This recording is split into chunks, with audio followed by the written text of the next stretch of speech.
부산 영도에서 살고 있는 62세의 정아는 말이 적은 사람이었다. 어릴 적부터 그랬다. 말보다 행동이 먼저였고 마음을 드러내는데 서툴렀다. 그를 가장 잘 표현하는 건 한 장의 사진이었다.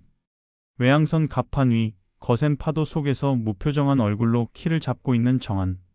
그리고 조그맣게 주머니에 접어넣은 딸의 사진 한 장. 그건 늘 그의 가슴 속에도 있었다. 정한은 20대 초반 선원이 되어 바다를 떠돌았다. 긴 항해, 멀고 낯선 도시들, 그리고 짠내 가득한 선실에서의 밤들.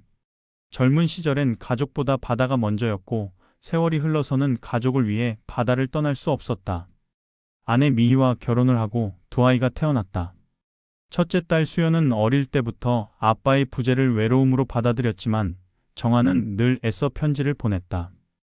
아이의 일기장에는 이렇게 적혀 있었다. 우리 아빠는 바다 위에 사는 사람이다. 하지만 나는 아빠를 자주 꿈에서 만난다. 어느덧 정한은 선장이 되었다.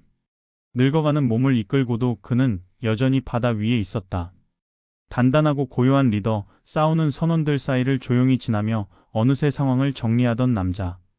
그의 집은 언제나 조용했다. 하지만 따뜻했다. 귀국한 날이면 아내는 된장찌개를 끓였고 딸은 아빠에게 새로 배운 노래를 불러주었다.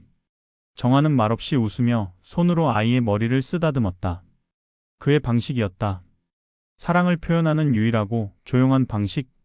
하지만 그 평화로움은 어느 날 조용히 흔들렸다. 먼저 정한은 커피포트를 켜놓은 채 거실로 나갔다. 아내 미희가 타는 냄새를 맡고 불을 껐다. 당신 피곤했나 봐요? 응, 그런가 봐. 정한은 웃었다. 하지만 그 웃음은 어딘가 어색했다. 며칠 뒤엔 약속 장소를 헷갈렸고 딸의 생일을 착각해 미희가 조용히 울었다. 정한은 자책했다. 그리고 병원에 갔다. 진단 결과는 치매 초기. 의사는 조심스럽게 말했다. 아직은 아주 초기예요. 관리하면 천천히 진행될 수 있습니다. 그 말이 위로가 되지는 않았다. 정한은 무너졌다. 내가 이렇게까지 된 건가? 항해 일지도 몇 번 빠뜨렸다. 선원들의 이름을 잊기도 했다. 그는 선장의 자리에서 물러났다. 배는 그의 인생 그 자체였기에 그 배에서 내리는 순간 정한은 삶의 축을 잃은 느낌이었다. 그날 저녁 그는 오래 묵혀둔 아버지의 유품을 꺼냈다. 낡은 손목시계, 바다를 처음 나갔을 때 받은 증명서, 그리고 딸 수연이 5살 때 그려준 그림. 바다 위 아빠가 우리 집을 향해 웃고 있어요. 그 그림을 바라보며 정한은 울었다. 처음으로 소리 내어 울었다. 수십 년 동안 바다도 울리지 못했던 그를. 하지만 가족은 무너지지 않았다. 딸 수연은 매일 아침 정한에게 편지를 써주었다. 오늘은 날씨가 좋아요. 아빠, 우리 같이 걸어요. 아빠가 늘 해주시던 말이 생각나요. 바다는 멀어도 집은 가깝다. 아내 미희는 정한의 손을 놓지 않았다. 산책을 나갈 때도, 마트에 갈 때도, 심지어 집 안에서도. 처음엔 정한은 그게 민망하다고 했지만 점점 익숙해졌다. 그 손의 온기가 기억보다 더 오래 남는다는 걸 알게 됐기 때문이다. 어느 날 딸이 묻는다. 아빠는 무섭지 않아요? 정한은 천천히 대답했다. 응, 무섭지. 내가 나를 잃어버릴까 봐. 그럼 우리가 아빠를 기억해 줄게요.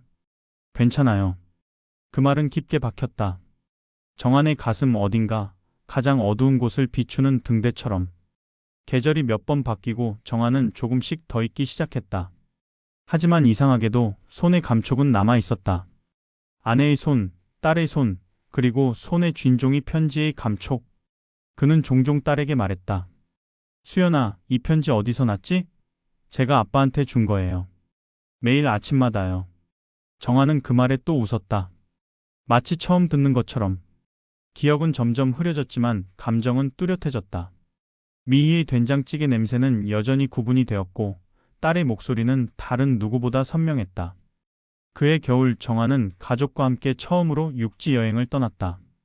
언제나 바다였던 그가 처음으로 땅을 밟고 천천히 풍경을 바라보았다. 어느 절벽 위에서 그는 바다를 바라보며 혼잣말을 했다. 이 바다는 낯설다. 하지만 아름답네. 아내가 뒤에서 다가와 그의 손을 꼭 잡았다. 정한은 말한다. 내가 잊어도 당신은 나를 잊지 마오. 미희는 눈물을 삼키며 답했다. 우린 절대 당신을 잊지 않을 거예요. 당신은 늘 우리의 바다였으니까. 그렇게 정아는 기억을 잃어가는 항해를 시작했다. 하지만 그는 혼자가 아니었다. 그의 곁에는 늘 사랑하는 사람들이 함께 항해하고 있었다. 기억보다 더 깊고 더 단단한 이름. 그건 바로 사랑이었다. 구독, 좋아요, 댓글로도 힘을 주세요.